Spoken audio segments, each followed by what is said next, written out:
União de Facto. Sejam bem-vindos a mais um episódio de União de Facto, um podcast de sábado. O meu nome é Catarina Caria e eu sou a vossa host todas as semanas para falarmos de Europa. O meu convidado de hoje é economista de formação, gestor, empresário, político português e atualmente eurodeputado a representar a Iniciativa Liberal em Bruxelas. Estou, obviamente, a falar de João Coutrinho Figueiredo. João, muito obrigada por estares connosco. Eu que agradeço o convite. Por estares connosco hoje. O João é também vice-presidente do grupo Renew Europe, o grupo Renovar Europa no Parlamento Europeu. Já assumiste cargos de liderança em diferentes contextos, passaste até pela TVI, no Turismo Portugal, na Compal, no Tricafés, e agora esta diferença em Bruxelas, este novo capítulo em Bruxelas, como é que está a ser? Se a tua pergunta é se é parecido com outras coisas que já fiz no passado, é. Mesmo na política. A gestão aqui ajuda? A gestão que eu vejo, sim. Qual é a parte que eu vejo na gestão que é útil na política? É saber encontrar nas pessoas com quem te cruzas, algumas que dependem de ti, outras de quem te depende, outras que são da tua equipa, aquelas qualidades e características que são úteis para determinada fase de determinado projeto.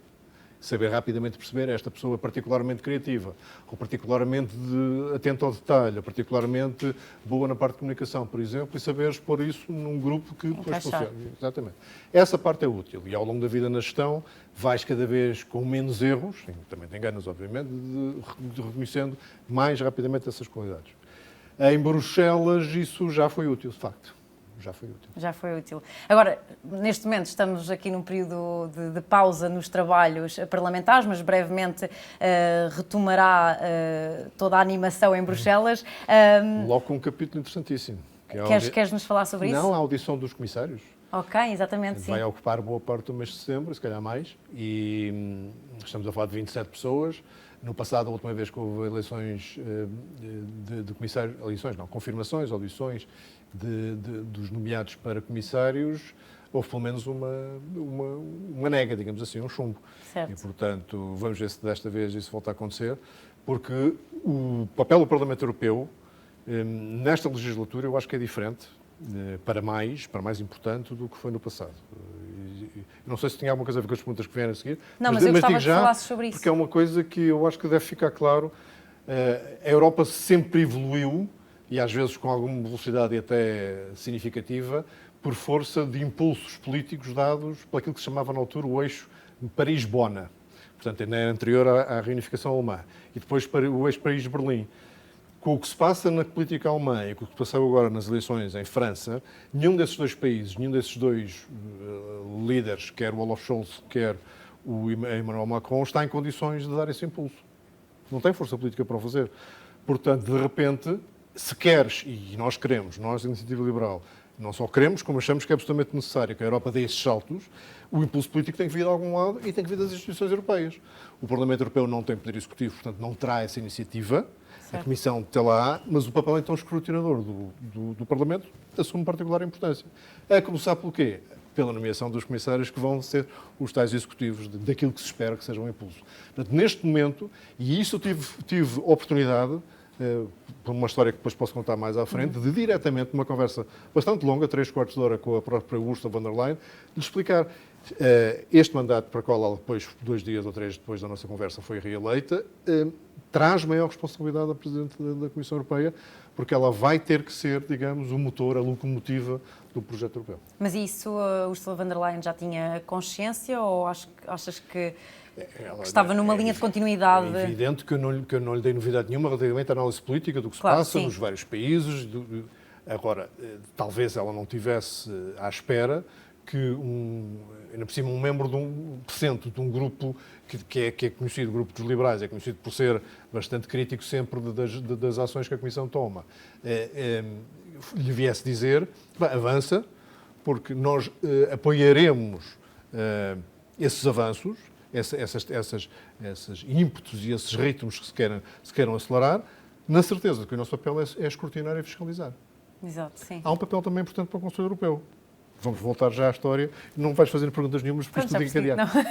Não, é que lembram-se durante a campanha eleitoral, a pergunta que me faziam mais vezes é apoio ou não apoio António Costa para o Conselho Europeu? E eu dizia, tenho enorme dificuldade, para grande desgosto e surpresa e até fúria de quem acha que isto é uma questão nacional ou nacionalista, tem grande dificuldade em apoiar uma pessoa que não mostrou ser capaz de reformar em Portugal, teve medo de o fazer, e a verdade é essa, medo se calhar dos votos, medo se calhar da maçada, medo se calhar de ficar mal visto ou das coisas não correrem bem, e ir para uma função na Europa onde, por tudo isto que eu estou a dizer, é absolutamente crucial que o Conselho Europeu dê o suporte, digamos, político, porque aí é que estão os chefes de Estado e de Governo, portanto, com a força política concreta, àquilo que a Comissão vai precisar de fazer. Portanto, estás a ver o encadimento todo. Certo. A Comissão tem que ter muito mais impulso, para isso tem que ter as costas quentes do Conselho Europeu e tem que admitir, mais que admitir, tem que achar bem-vindo e incentivar o papel fiscalizador e escrutinador do Parlamento Europeu.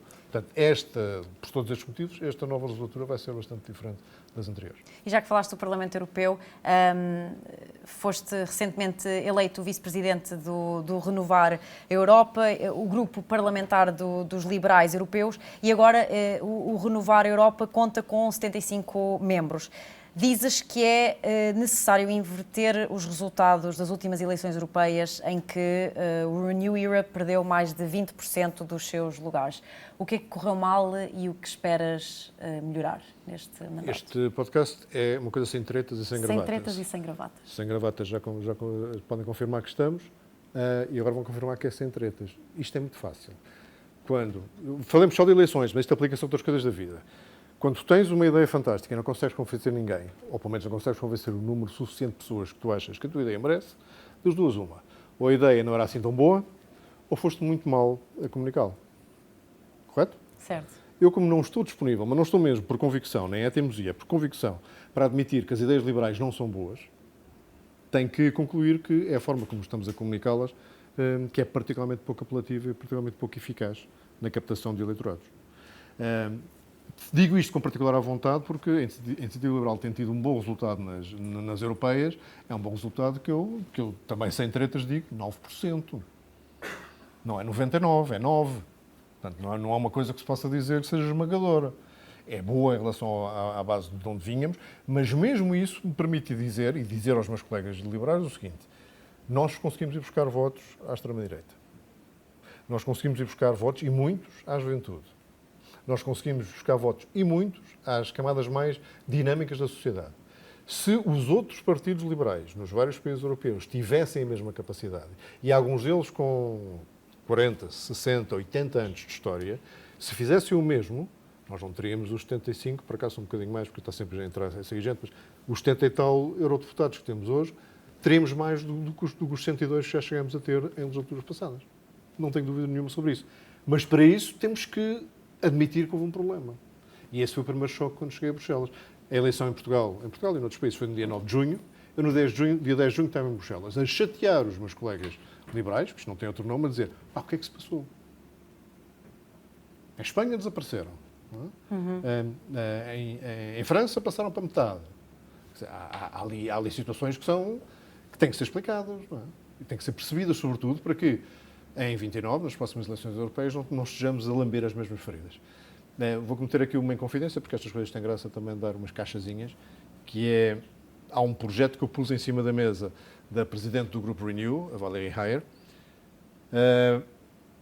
que se chama How to Win the 2029 Election. Como ganhar as eleições em 2029. O ganhar aqui é sempre um ganhar mais ou menos entre aspas. Certo. Os liberais não vão ter maiorias absolutas, não é? Mas ter muito, muito melhor que o resultado. Porque estão lá algumas das coisas que estou aqui a dizer, e outras que não posso dizer, confesso que também tenho dessa análise, estão lá para que o grupo possa refletir.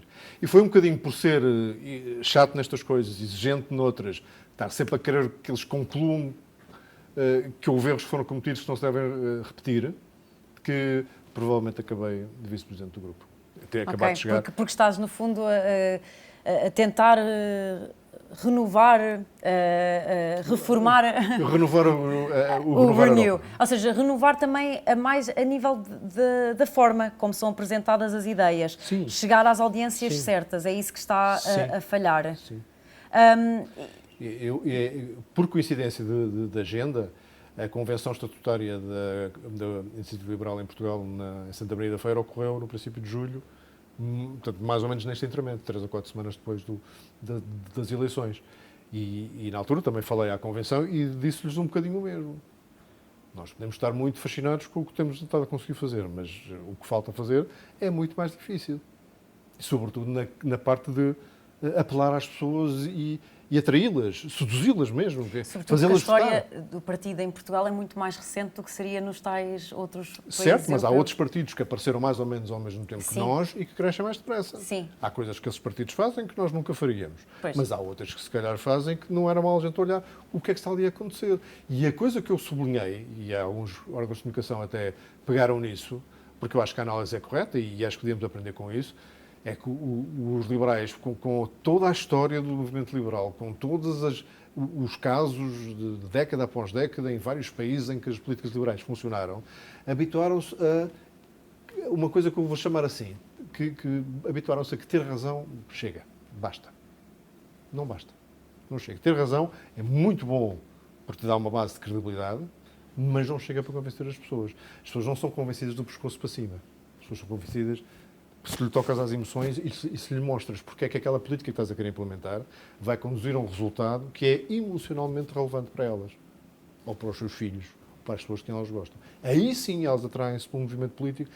Estes estão-me a querer levar para um sítio, para um vale verdejante onde eu vou querer viver. Porque acho que me vou sentir melhor ali.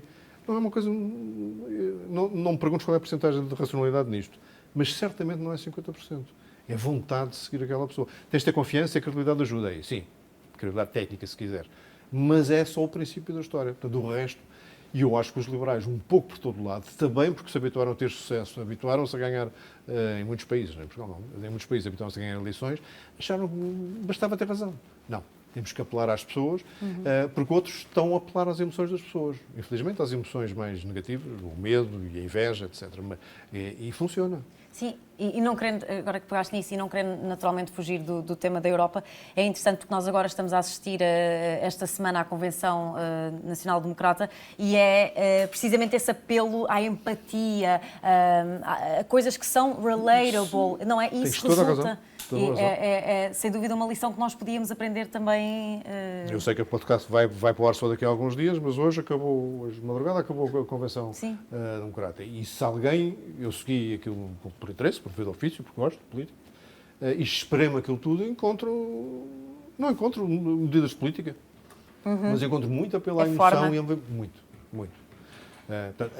Os americanos sempre tiveram uma noção na política espetáculo superior aos europeus. Os europeus têm vindo a apanhar, mas estão ainda a anos-luz. Não estou a advogar ir tão longe, porque aquilo também é ausência de conteúdo. Atenção. Mas é possível tu explicares porque é que um sistema fiscal mais simples e mais barato, por exemplo, é uma fonte de liberdade extraordinária para ti e para a tua família, para aquilo que tu podes fazer com o dinheiro que te fica no bolso e que não vai para o Estado e que te dá outras oportunidades. É possível transformar aquilo, não vou dizer uma coisa poética, mas numa coisa significativa, quentinha. Eu gosto disso, quais são as construções que mais frequentemente encontras, construções incorretas do movimento liberal que mais frequentemente encontras aqui em Portugal? Pronto, falando da realidade portuguesa neste momento e depois projetando também para a europeia. São basicamente duas que são particularmente relevantes e incorretas, como tu dizes, porque são aproveitadas imediatamente. São incorretas desde logo porque são aproveitadas pelos adversários políticos para transformar numa espécie de caricatura. A primeira é a facilidade com que, como formulamos o papel do Estado mínimo, de uma maneira às vezes tão fundamentalista, estamos pertíssimo do Estado nenhum, não querer estar em coisíssima nenhuma, a começar nas funções essenciais e de apoio do Estado Social. É burro falar isto assim. É muito mais interessante dizer ao contrário. São as políticas liberais que, de facto, isso tem-se provado vez após vez, conseguem produzir os recursos, o dinheiro, suficiente para suportar o Estado Social.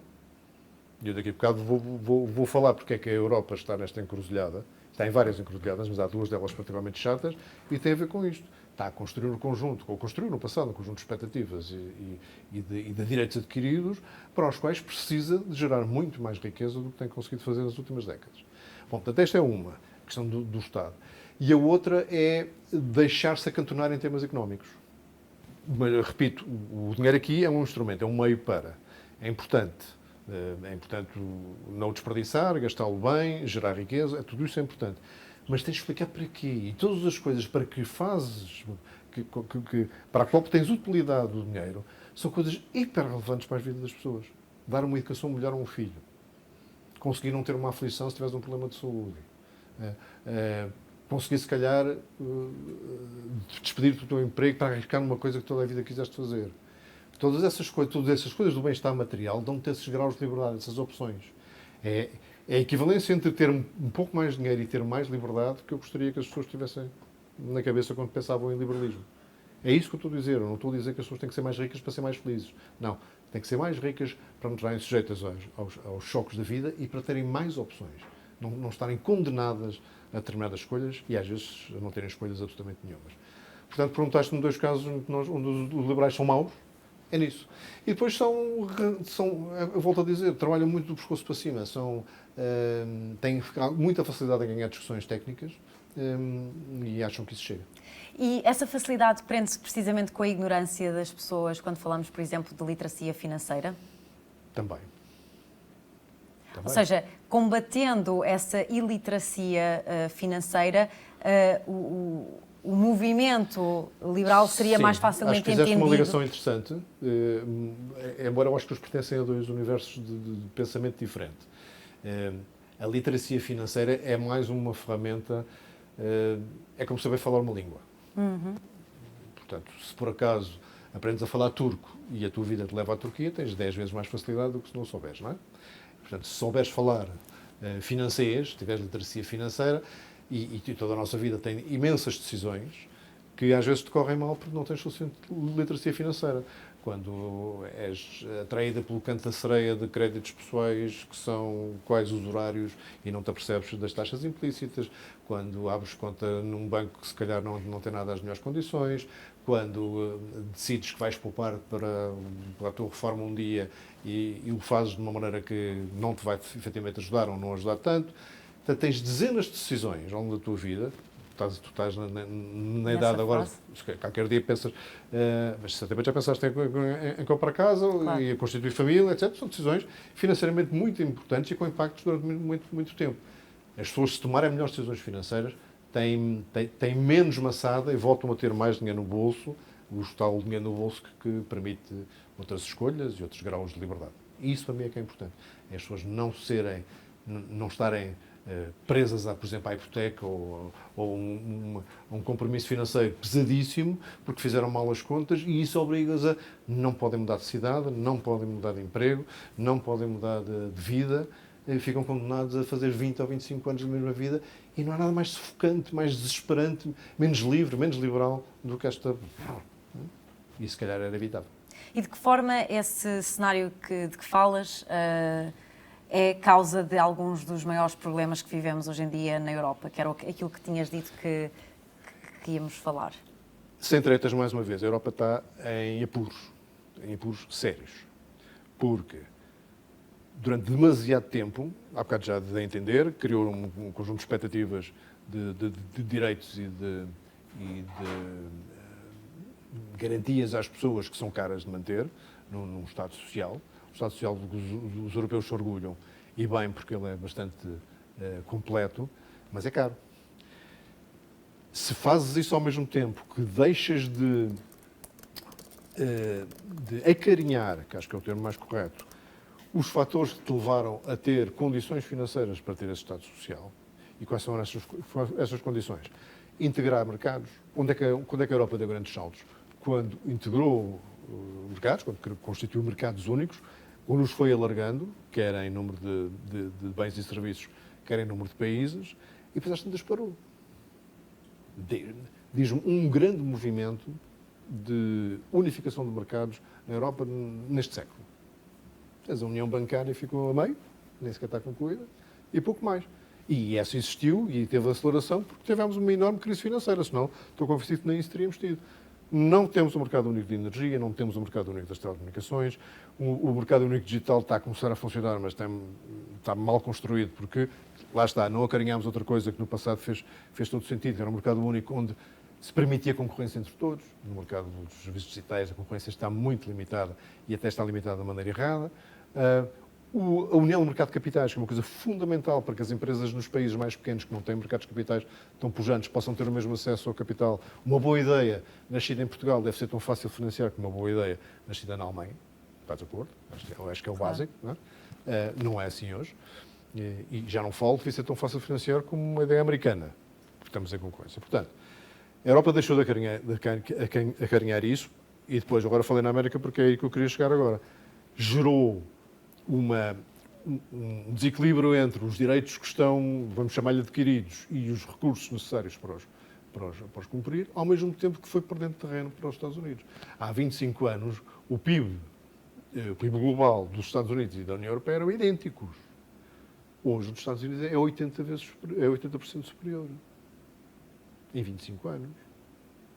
Sendo que os europeus são 450 milhões e os americanos são 330. Portanto, o per capita é mais do dobro.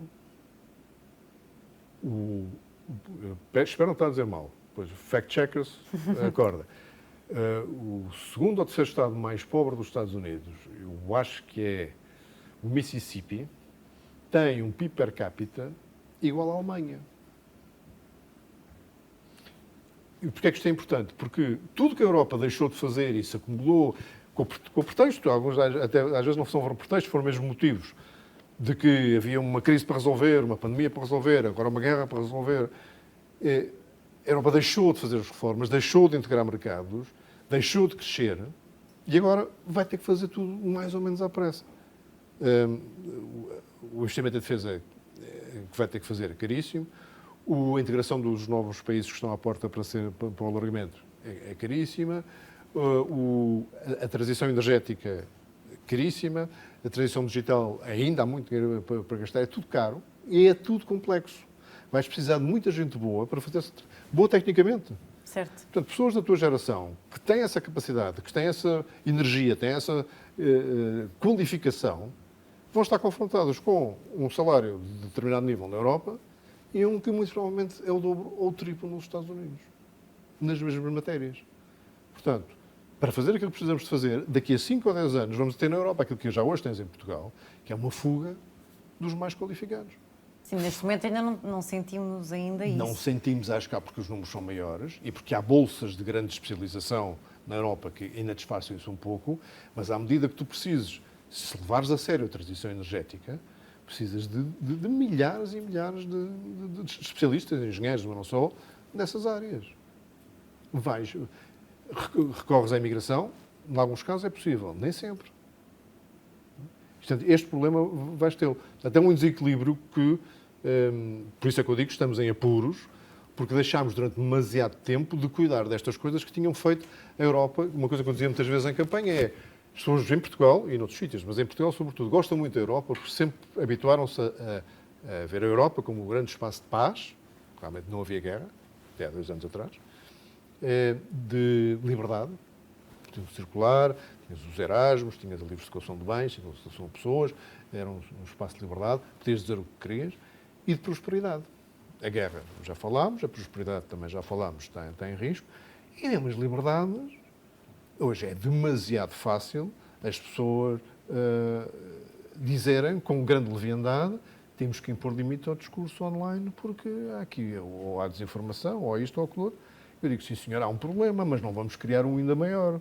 E aqui o papel dos liberais é importantíssimo. Nós sabemos historicamente e sabemos por convicção que sempre que impões uma restrição à liberdade de expressão, a questão imediatamente seguinte é quem é que vai dizer o que é e não é permitido dizer. Quem é que vai policiar isso? Esse é o problema. Eu sei que é um dilema muito antigo, quem é que guarda os guardas, não é? Mas é muito isso, ok. Há coisas que nós sabemos todas que são para lá da linha. E o exemplo que é sempre dado é, por exemplo, a pornografia infantil. Todos sabemos que está para lá da liberdade de expressão, ninguém tem dúvidas que é para matar. Mas há muitos que estão na linha. Uma opinião política expressa com particular veemência. Lembra-se da discussão aqui em Portugal há 3 anos, da Carta dos Direitos Fundamentais da Era Digital? Sim. Havia um famoso artigo 6º, onde aquilo era inspirado numas decisões da União Europeia, ao qual, na altura, o deputado José Magalhães acrescentou mais umas coisas, incluindo opiniões políticas. E por isso é que eu digo, Nós já vimos este filme. A pretexto de uma coisa que toda a gente está de acordo e que parece uma boa, enfia-se lá qualquer coisa em que opiniões políticas passavam a ser possivelmente censuráveis por um Ministério da Verdade qualquer. Portanto, isto para dizer que na Europa também estes temas das liberdades, nomeadamente a de expressão, que é que está mais a ser facilmente questionada, não vais mais longe, estamos aqui a falar hoje na última semana de agosto, e há uma semana atrás, um comissário, Era isso que eu ia dizer. um comissário Thierry Breton, da família dos liberais, desautorizado rapidamente, diga-se de Sim, passagem, muito rapidamente. resolveu avisar o Sr. Musk, Sim. também não vou aqui fazer advogado dele, mas é-me indiferente quem era. Não pode entrevistar. É gravíssimo. Gravíssimo. É gravíssimo. E ainda bem que aí a União Europeia também soube colocar os pontos nos is e dizer calma que isto não foi uma posição da União Europeia. É a parte boa do que se passou. Mas agora, se quiseres ser um bocadinho mais, digamos, sério, profundo, como é que um comissário europeu se sente suficientemente seguro e confiante De que pode fazer isto? Pode fazer isso, pode enviar uma carta daquelas. Quer dizer, que o ar do tempo, onde ele se mexe, lhe dava quase cobertura para fazer aquilo. Mas caso isto se tivesse concretizado, era um escândalo enorme para a União Europeia, porque isto era no fundo, comprometer todas as liberdades pelas quais a União Europeia diz reger. Sem dúvida. E eu acho que, bom, é já um fenómeno ao qual estamos acostumados a assistir, mas, por exemplo, no caso do Brasil ou Venezuela, mas não nos é próximo e acho que não faria sentido acontecer aqui na Europa. E, portanto, ainda bem que foi, de certa forma, evitado. Mas que se sublinhe, e acho muito bem que tu o faças, eu faço também, que se sublinhe que esteve quase a acontecer. Certo. Sim, sim. E que, por acaso, foi em agosto e não estava toda a gente distraída, mas esteve quase a acontecer. Eu gostava E, ao mesmo tempo, não achar que não há problemas no abuso da liberdade de expressão.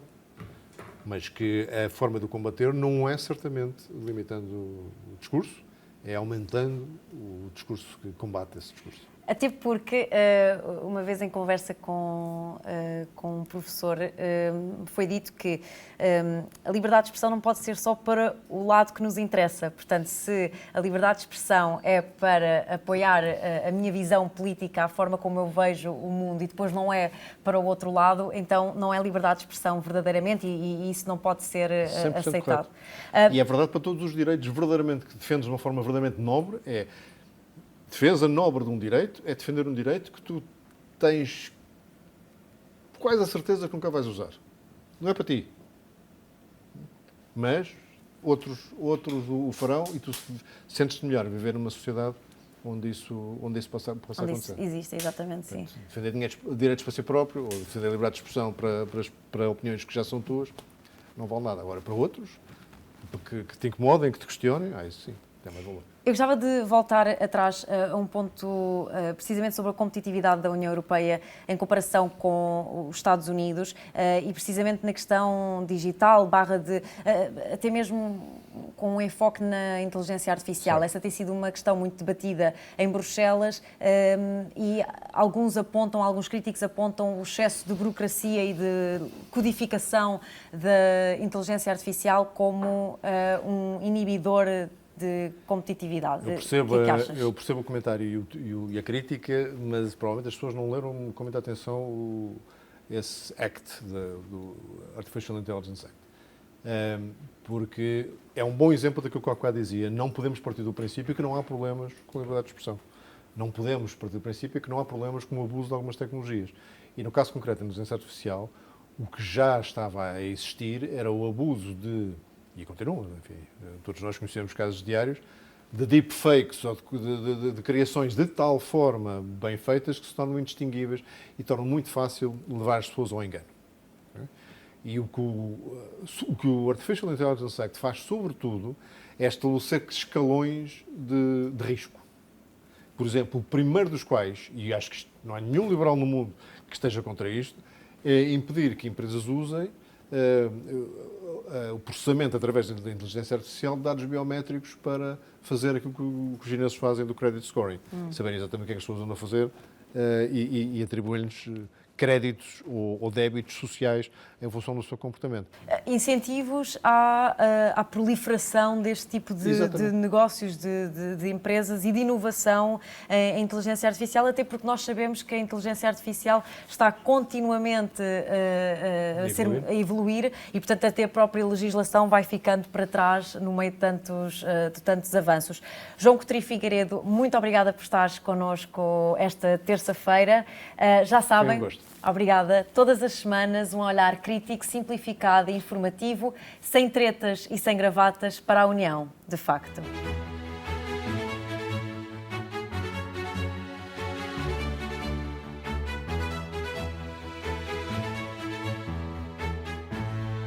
União de Facto.